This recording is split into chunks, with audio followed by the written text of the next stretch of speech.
ሰላም ክብራት ተኸታተልቲ ናይ ቻነል ከመይ ቀኒኹም እዚ ቻነል እዚ ዝተፈላለዩ ጠቃሚ ሓበሬታ ከምኡውን ትምህርቲ ዝቐርበሉ ቻነል እዩ።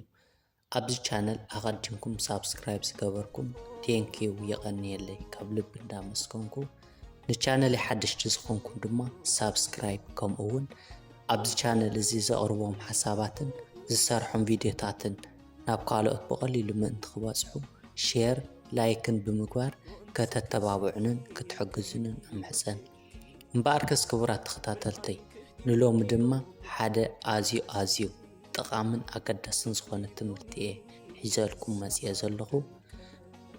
እቲ ሎማዓንቲ ሒዘልኩም ዝመፃኹውን ከካፍለኩም ዝሓሰብኩም ትምህርቲ ኣብ መንፈሳዊ ትምህርቲ ኮነ ከምኡውን ኣብ ካልእ ዝተፈላለዩ ዓውደ ትምህርቲ ብበዝሒ እንሰምዖን እነዳምፆን ቃል እዩ።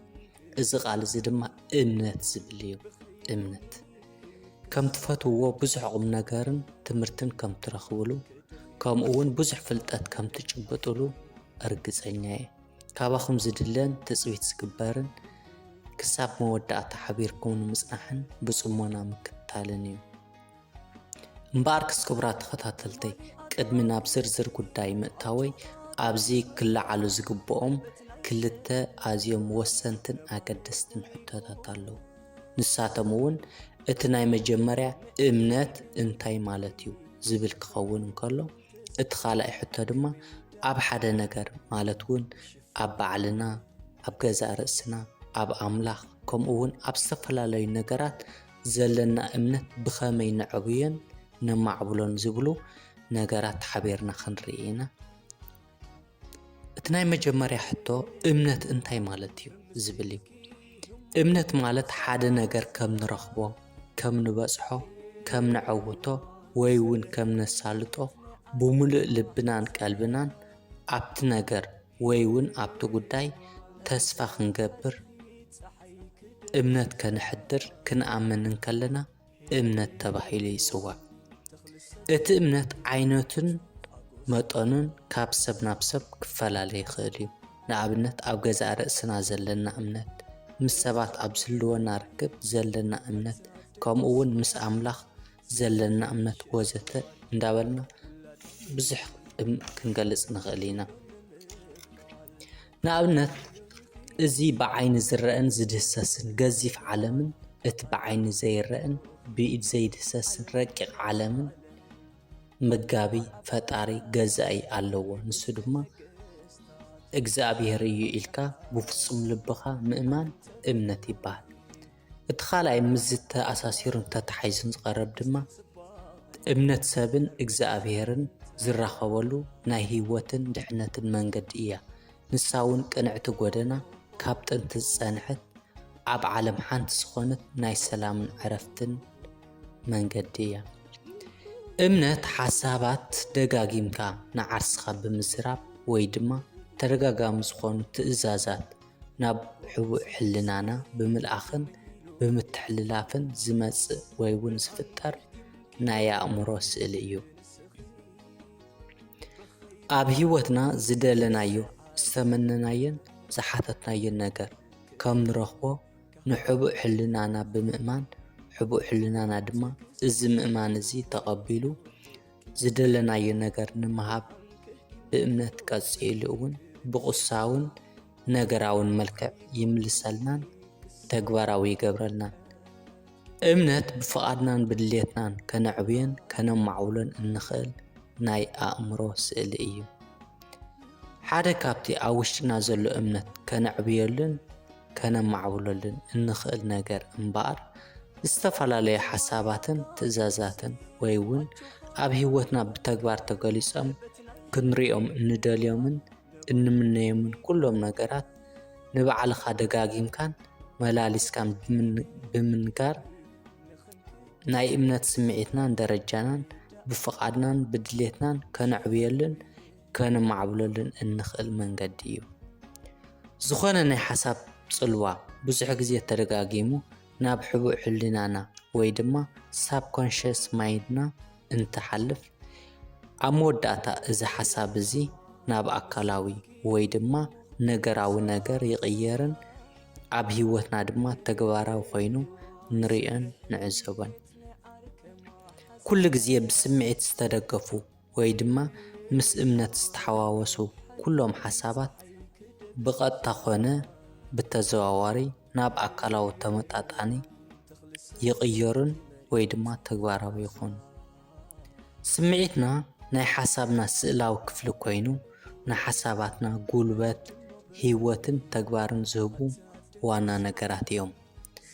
ሕቡእ ሕልናና ልክዕ ብኣወንታዊ ወይ ድማ ሃነፅቲ ሓሳባት ከም ዝገብሮ ከምኡውን ናይ ኣሉታዊ ወይ ከዓ መፍረስቲ ሓሳባት ድፍኢት እውን ናብ ኣካላዊ ወይ ከዓ ነገራዊ መልክዕ ይቕይሮ።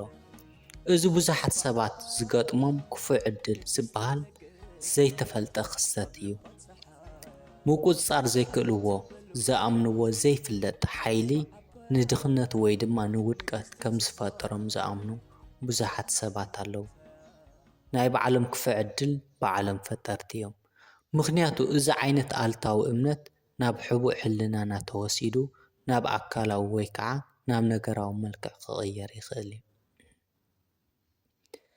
ብተስፋ ወይ ድማ ብእምነት ናብ ኣካላዊ ወይ ድማ ነገራዊ ገንዘባዊ ክቕየርን ክልወጥን እንደልዮ እንምነዮን ዝኾነ ነገር ለውጡ ብትኽክል ዝካየደሉ ሓሳባትን ትእዛዛትን ናብ ሕቡእ ሕልና ብምልኣኽን ብምትሕልላፍን ናብ ተግባር ክንቅይሮ ንኽእል። እምነት ናይ ሕቡእ ሕልናና ተግባር ንምውሳን መሰረታዊ ነገር እዩ። እዚ ነገር እዚ ዝበለፀ ውፅኢታዊ ንምግባር ሕቡእ ሕልናና ኣብ እንሓተሉን እንጥይቐሉን ግዜ እንደልዮን እንምነየን ቁሳዊ ወይ ከዓ ገንዘባዊ ነገር ልክዕ ኣቐዲምና ከም ዝረኸብናየን ከም ዝተቐበልናየን ጌርና ክንቆፅሮ ኣለና። ሕቡእ ሕልናና ዝሃብናዮ ሓሳባትን ዝኣዘዝናዮ ትእዛዛትን ከም ዝፍፅምን ከም ዘተግብርን ብምእማን ብእምነት ዝተዋህቦ ዝኾነ ትእዛዝ ብዘለዎ ቀጥታውን ውፅኢታውን ዝኾኑ መንገድታት ናብ ኣካላዊ ወይ ድማ ተግባራዊ ነገር ይቕይሮ። ብርግፅ ኩሉ ሰብ ብልምድን ፈተነን እምነት ናብኡ ሕቡእ ሕልናና ብዝመሓላለፈን ብዝወሃበን ትእዛዝ መሰረት ከዕብን ከማዕብልን ይኽእል እዩ። ፍጹምነት ኩሉ ግዜ ብልምድን ብተመኩሮን ይመጽእ። ይኹን እምበር ሓሳባት ትእዛዛትን መምርሕታትን ብምጽሓፍ ብምንባብን ብምስማዕን ጥራሕ ግን ክመጽእ ኣይክእልን እዩ። ኣወንታዊ ስምዒት ናይ ኣእምሮና ገዛእቲ ሓይልታት ብምግባርን ኣልታዊ ስምዒት ድማ ምቕናስ ኢሉ እውን መጥፋእን የድሊ።